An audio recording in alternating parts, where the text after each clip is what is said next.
The starcruiser Aurora Lumen hung in orbit above the training planet of Thesra 4, its hull gleaming against the purple-blue backdrop of hyperspace riftlines. Within its titanium walls, the most elite cadets of the Galactic War College gathered in a tiered lecture amphitheater, murmuring in a dozen different languages as holograms flickered to life above them. Kira Reese sat in the back, hands folded in her lap, and said nothing. She'd been warned it would be like this. The Academy was the crowning jewel of the Galactic Alliance's military education system. It admitted only the brightest strategic minds from across the settled galaxy, Zora-T tacticians, Phyrexian swarm queens in training, the logical constructs of the AI Covenant, and now, for the first time in its 1,000-year history, a human. Kira felt their eyes on her the moment she stepped into the room.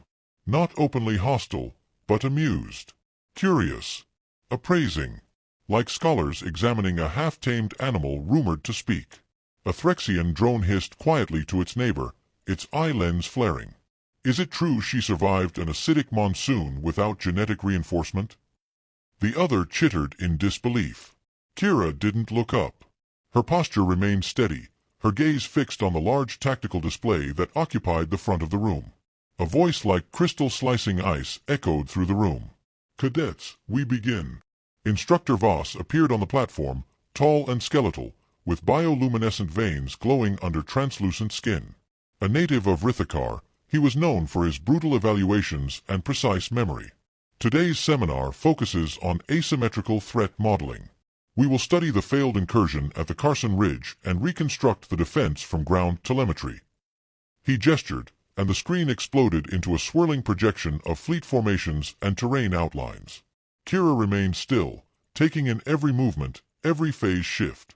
No one noticed her pupils dilate in micro-adjustments or how she blinked only once every 40 seconds. She was absorbing everything. To her left sat Aurelen Vire, the Zora-T Prodigy. Tall, luminous, his skin shimmered in iridescent patterns that changed with his emotions. He leaned forward with arrogant ease, annotating formations in midair. His family had produced 6 admirals in 2 centuries. He glanced at Kira once, smirked, and went back to work. Not speaking today, Deathworlder? He asked, voice low and patronizing. She gave him a glance. Listening, she replied simply. He smiled like he was indulging a child and returned to his notes. Further down the row, a human-looking figure sat rigidly upright. Nyx, 7, an AI construct shaped in humanoid form, eyes glowing with soft cerulean light.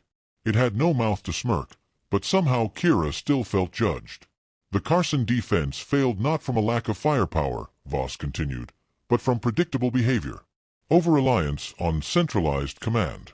Overconfidence in numerical superiority. Emotion clouded their judgment, Nyx, 7 stated flatly. Organic flaw. Kira made a tiny snort of amusement. Voss's eyes flicked to her. Cadet Reese. Something to contribute. She paused, considering. The entire room turned, waiting for the human anomaly to make a mistake. They lost because they underestimated panic, she said. Their second line collapsed because the enemy faked a retreat and struck supply routes. Logistics unravel, morale cracks. No plan survives contact with fear. Voss nodded once. Unexpectedly insightful. Log it.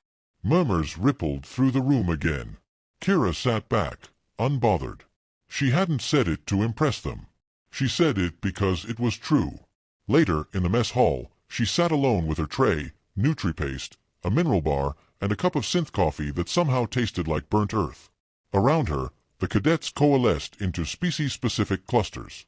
Familiar comfort, shared customs. She'd expected isolation. Preferred it, even. Mind if I sit? The voice belonged to a girl with short, dark hair and sharp eyes. Yellen Serret, a tactical specialist from the Terran colony of New Terra. Not quite Earthborn, but close enough to be treated as a peripheral curiosity like Kira. Kira nodded. Yellen sat. You actually scared Voss a little, she said, unwrapping a protein strip. That doesn't happen.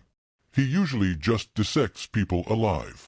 He's not the one I'm worried about, Kira said, eyes drifting toward Aurelen and Nyx, 7 seated at a table of their own, their heads angled together like predators sharing a private kill. Yellen followed her gaze. You know they're not going to let you stay quiet forever, right? There's a reason they put you in Fleet Simulation class next rotation. Kira looked up, her voice steady. Let them. The next morning, a new announcement lit up every cadet's holoslate. Strategic Simulation 4A. Participants, Mixed Cadet Fleet Divisions. Objective, secure control of the Aetero system. Start, 0800 Galactic Central. Duration, open-ended. Instructor in charge, Commandant Voss. Kira read the brief. She noticed the details they didn't: irregular timing, expanded authority for comms analysis, and anonymized tactical advisors. They were testing something. Or someone. The next time she stepped into the strategy chamber, she wasn't invisible. Not anymore. And that, she realized, was going to be a problem. The room had changed. The air inside the simulation dome crackled with a quiet kind of tension, anticipation sharpened to a point. Holographic interfaces hovered like ghostly blue wings above each console. Dozens of cadets filed in, already murmuring about fleet configurations, movement algorithms, predictive models. Kira stepped through the threshold and felt every glance shift her way. She said nothing. She never did. Around the chamber's perimeter, digital windows displayed a scrolling wire frame of the Aetero system: 3 habitable moons, a gas giant, a narrow asteroid belt, and 1 dying sun. The mission was clear: seize the system with 0 casualties. A war game, they said. Just a test. But the tension in the room betrayed something else.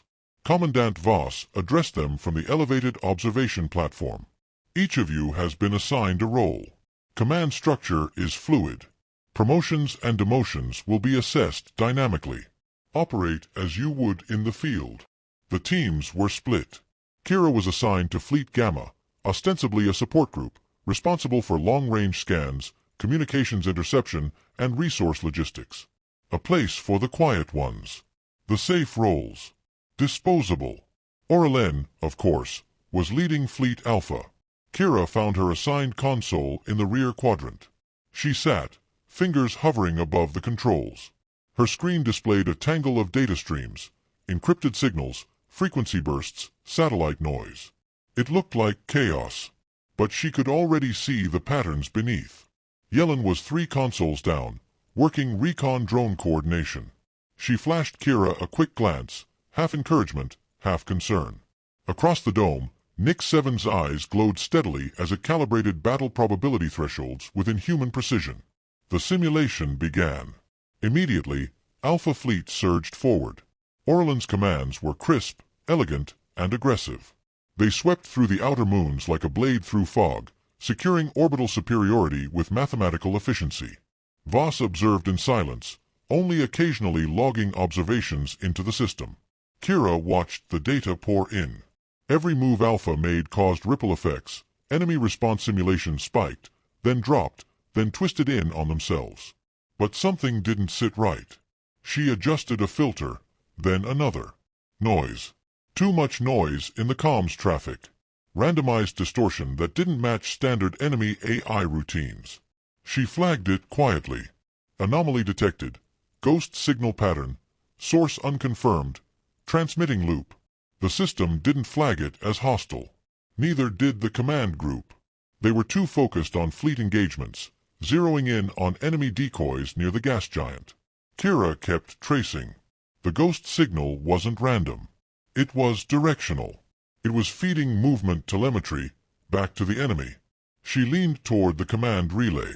We're compromised.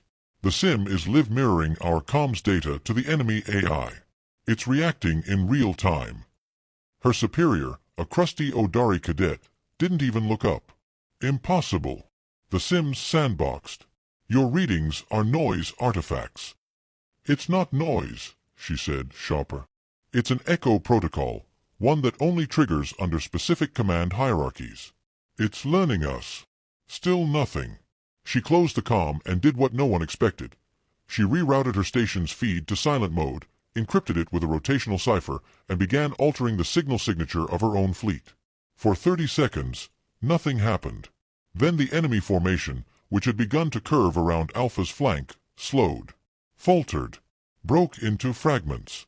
Orlan's offensive line surged forward, unaware that they just stumbled into an ambush meant to collapse around their unshielded sides. Kira scrambled. She needed them to pause, to stop.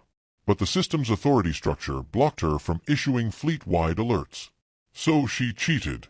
She accessed the simulation's emergency override, buried in the comms control suite, and triggered a priority-level flash warning: simulation corruption detected. Enemy adaptive AI deployed. Fleet Alpha stand down. It was enough. Orlan snarled across the channel. Who authorized that override? Kira Reese, Voss said aloud before anyone else could answer, tone unreadable. Explain. She stood, slowly. The simulation parameters changed. The enemy isn't operating off baseline AI. It's learning from us, adapting every maneuver. Our standard tactics aren't confusing it. They're training it. Silence followed. Orlan's image glitched slightly in the floating display. His fury was visible even through his cultivated composure. You're suggesting this is live combat, he said. I'm suggesting it's not a game anymore. Nix, 7 spoke next, without emotion. Confirmation. Signal anomaly verified. Echo signature matches adaptive feedback loop architecture. Cadet Reese's analysis is accurate. That settled it. The room moved again, but slower this time. Cautiously. Alpha Fleet pulled back from the gas giant, and for the first time, they let Gamma Fleet take the lead in shaping the simulation's data landscape. Kira was given full control of signal distortion, communication rerouting, and sensory manipulation. And then she began the real battle. She didn't command with brute force. She rewrote the battlefield with silence. Every enemy scan received back nothing but static. Every predicted move led to phantom fleets that didn't exist. She seeded illusions so complete that the enemy deployed their last reserves into a void they thought was a vulnerability. Then, with a single coordinated ping, she dropped the veil. Fleet Delta, previously in passive reserve, moved in like a blade sliding between vertebrae. No resistance. No warning. The enemy simulation collapsed. Simulation complete. 0 casualties. The room didn't erupt into applause. It was too stunned for that. Voss watched her as though seeing her for the first time. Not as a curiosity. Not as a burden. As a weapon. She sat back down, breathing slow. Orlan didn't speak. Nix, 7 simply closed its eyes. Yellen, as the room emptied, passed by her console and whispered, "What exactly are you?" Kira looked up, her voice even. Adaptation. From a planet that never lets you stop evolving. And then she turned back to her console, already watching the next wave of data begin to form. The debriefing chamber was dim, lit only by the soft flicker of hollow panels that lined the curved walls.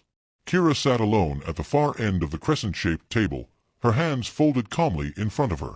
Across from her stood Voss, silent, backlit by streams of cascading tactical data replaying the simulation. For a long moment, neither of them spoke. "You violated command hierarchy," Voss finally said, voice like fractured crystal. "You enacted override protocols outside your assigned tier. You compromised chain of command integrity."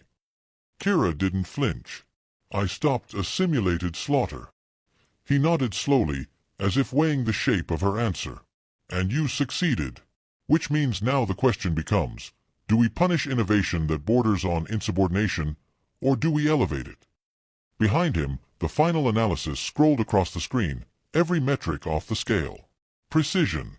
Efficiency. Minimal risk exposure. 0 casualties. Cadet Reese, Tactical Coordinator of Record.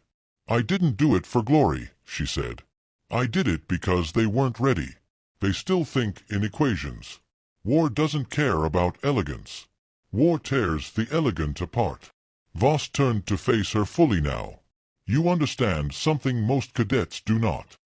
Kira tilted her head, studying him. "What's that?" "That survival doesn't begin with victory. It begins with seeing the battlefield no one else can." Before she could answer, the chamber doors hissed open. Orlan stepped inside, his posture rigid but composed, his silver-blue eyes locked on her. There was no trace of his usual arrogance, only a sharp, unsettled curiosity. "We need to talk," he said, ignoring Voss entirely. Kira stood, slow and deliberate.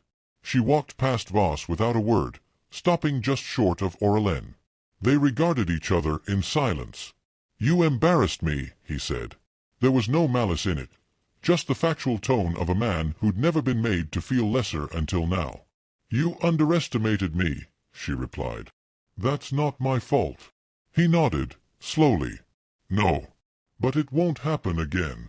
I'm counting on it." Together, they walked down the corridor, quiet but not hostile. The walls shimmered with live-feed data from other simulations. No other cadet group had even approached the performance record Kira had set. She ignored the glances from passing officers and AI observers. She had no interest in the spectacle. At the junction to the trainee quarters, Yellen appeared, breathless, holding a slate. "You're not going to believe this," she said, eyes wide. "They've moved the war games forward. Way forward. The Interfleet trials. Tomorrow. We're being accelerated." "That's not protocol," Aurelien said immediately. "It is now," Yellen replied. "They want to test what happens when she leads." Kira didn't respond. Her mind was already sorting possibilities. A test? No, this wasn't a test anymore. It was an escalation. The kind that revealed whether something rare was truly a fluke or a threat to the order. She turned to Aurelien. "If we're going into this together, you need to understand something." He raised a brow. "I'm listening. I don't play for prestige, or to prove I belong. I play to win, no matter what." He didn't smile, but something flickered behind his eyes. A grudging respect, or maybe recognition of a familiar fire. "Then let's make sure they regret putting us on the same side." The Interfleet trials were unlike anything Kira had seen before. This was no simulated engagement confined to a tactical dome. This was full-scale neural integration, cadets wired into the command cores of warships, fed real-time data across solar distances, locked into a battlefield where even one misstep could trigger catastrophic failure of mission objectives. They didn't call it training. They called it exposure. Their objective: neutralize a rogue AI fleet simulating a border incursion beyond the edge of the Proxima Shelf. Each cadet-controlled ship would be granted partial autonomy, but fleet cohesion had to be maintained. Command hierarchy was fluid. Leadership would emerge organically or collapse. Kira took the captain's interface of the Veil Cutter, a sleek vessel optimized for signal warfare and long-range interference. Aurelien took the Phalanx, a brute force carrier with interceptor wings. Nix 7 was integrated into the Central Fleet database. Yellen ran scout detail, spearheading maneuvers through asteroid fields dense with echo signatures. They launched into void space, and within minutes, the fleet began to fragment. Not from enemy attack, but from conflict within. Traditional command ideologies clashed. The Vothan contingent insisted on flank-heavy formations. The Martellian tacticians insisted on a rigid central phalanx. Even Nix 7 refused to acknowledge real-time anomaly reports outside of programmed probability curves. Kira shut them all down. Not with words. With action. She altered her ship's profile to mimic a retreating friendly cruiser, luring 3 enemy nodes into an exposed vector. She cut her engines, vented false reactor heat, and let Yellen finish the trap with a precision mining drone burst. When the enemy realized it was a bait operation, it was already too late. One by one, the other cadet ships began deferring to her commands. Even Aurelien. By hour 3, the enemy had adapted again. The rogue fleet split into autonomous cells, each mirroring a different tactical doctrine, some traditional, some unpredictable. It was chaos, and that, Kira realized, was her domain. She initiated blackout zones across the Proxima asteroid line, turning entire sectors into comms-dead silence. No one but her fleet had vision. No one but her fleet moved freely. The enemy struck blindly and fell. In the final hour, the system displayed the victory code. Objective complete. Threat neutralized. Lead strategist recognized. Kira Reese. Silence echoed louder than cheers ever could. Back on the Aurora Lumen, as the cadets filed into the observation deck, Voss stood waiting. His gaze swept the room, but landed only on her. "Well," he said, folding his hands, It appears the Deathworlder girl didn't just survive strategy class. Kira's expression didn't change. She rewrote the book. And for the first time, no one dared to disagree.